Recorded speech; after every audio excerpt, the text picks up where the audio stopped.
The government made the return of children to school a priority in recent weeks, with the Education Secretary Gavin Williamson facing fierce criticism over his handling of A-level and GCSE grades. And yesterday, the government confirmed that it's considering perhaps delaying exams for students next year. In the last hour, the head of the exams regulator, Ofqual, Roger Taylor, said this morning that the exams could have gone ahead, but that the government ruled them out. Our initial advice to the Secretary of State was that the best way to handle this was to try to hold exams in a socially distanced manner, that our second option was to delay exams, but the third option, if neither of these was acceptable, would be to have to try and look at some form of calculated grade. We did also look at whether that might be a teacher certificate rather than attempting to replicate exam grades. That was our advice to ministers. It was the Secretary of State who then subsequently took the decision and announced, without further consultation with Ofqual, that exams were to be cancelled and that a system of calculated grades was to be implemented. Well, joining me now is a former Conservative Education Secretary, founder of the Social Mobility Pledge, Justine Greening. Thank you for being with us. So that's it then. The exams mess was down to Gavin Williamson. Do you agree? Well, clearly it's been chaos for students over the summer and their parents trying to work out what on earth the decisions were that were being taken on exams. From my perspective, it was always a question whether they should have been cancelled at all. It seemed a dramatic step to cancel exams rather than look at, as Roger Taylor said, socially distanced ways to enable them to go ahead. Obviously, I wasn't privy to the advice that Gavin Williamson saw. The key now is how we move on from this, because children have been out of school for several months. Schools are just back. We have to make sure that we catch up on that lost education, and that more widely, the DfE and ministers now set out what their levelling up plan is for schools, because education is going to be at the heart of how you level up this country. But that does depend on taking the good decisions, and it also depends on the country having confidence in ministers. And frankly, the record doesn't seem to show either that they take good decisions or that they deserve the confidence of the public.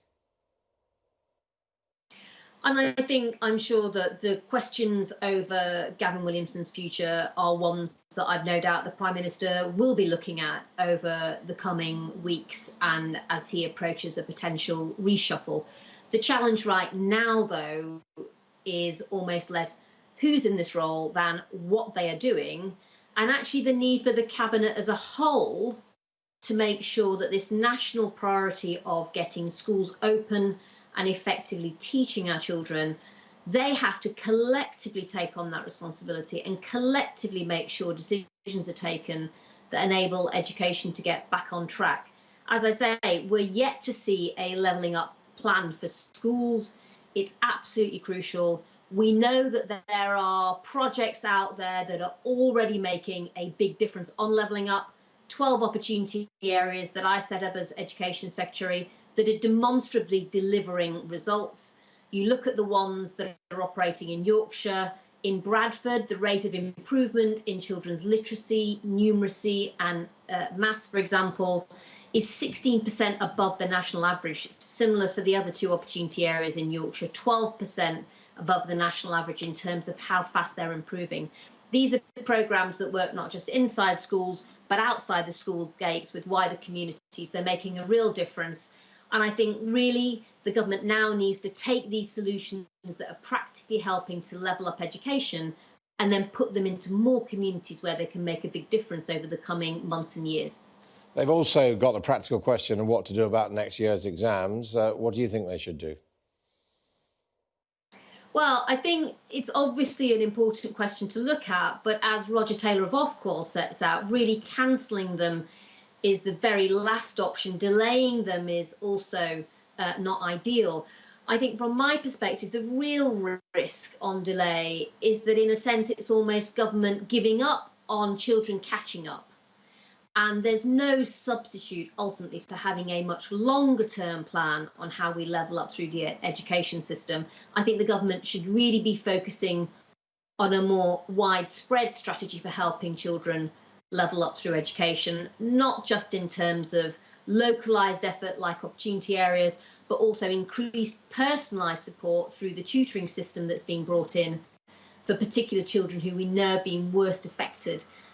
It's going to be a lot more than just the timing of next year's exams that is the solution to how you help young people catch up. But that timing can't be a substitute for having a wider plan on how you help education in this country level up outcomes for children and young people. Well, you've used that word level up a lot. Would one way of doing that be for universities and technical colleges to apply different criteria for children coming in according to their educational and social background? Yes, and contextualised admissions effectively do this. They look at the results that a young person is getting in the context of the school or college where they achieved them, and they are helping universities already understand the wider potential a young person has that's outside of what is quite a narrow measure of their attainment, which is the exam result they get sitting an exam on a particular day. So I think what this underlines is that exam results were already a very narrow measure of the potential of this young person, any young person. Universities and also businesses were already looking beyond that. And perhaps another area that I would like to see the government look at more carefully with the higher education system is how we can use that approach more widely. We have an education system where there are 7% of young people who have, on average, 3 times more invested in their education in private education than those young people in state education. The danger is that simply relying on grades, as important as they are, is more of a rear view mirror on a child's background than it is on where they might be able to get to in their potential for the future. So this is an important moment when actually a government that really cares about levelling up should be looking at some of those issues far more widely, rather than just simply staying in almost this narrow trench of how does it get through next year's exams, given that this year's have been such a mess. We know that this year going with teacher assessments has actually resulted in more high grades. So could this be an opportunity to actually really test just how much these grades really matter as far as the performance of students who go on to university and college?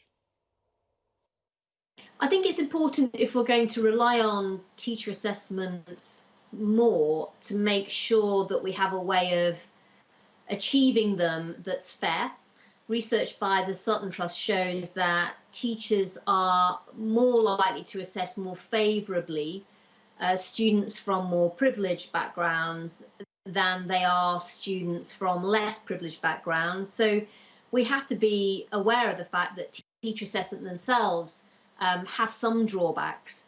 But I think any approach you take on assessing a young person's potential is never going to be perfect. What we need to do is recognise where those drawbacks are and then find ways to mitigate them. And that's why having a wider assessment of a young person is actually quite a sensible way of making sure you're not just relying on one measure that has to be right in order to understand what they could potentially achieve in the future. And you talked about universities quite rightly, Adam, and the role they can play in levelling up. It's absolutely crucial. We see universities in many regions in the country that are able to reach out into those communities that perhaps have had fewer young people go into university and really enable those children to perhaps get into being able to do a degree who would have never thought that that was something that they were able to do, but actually in practice it was.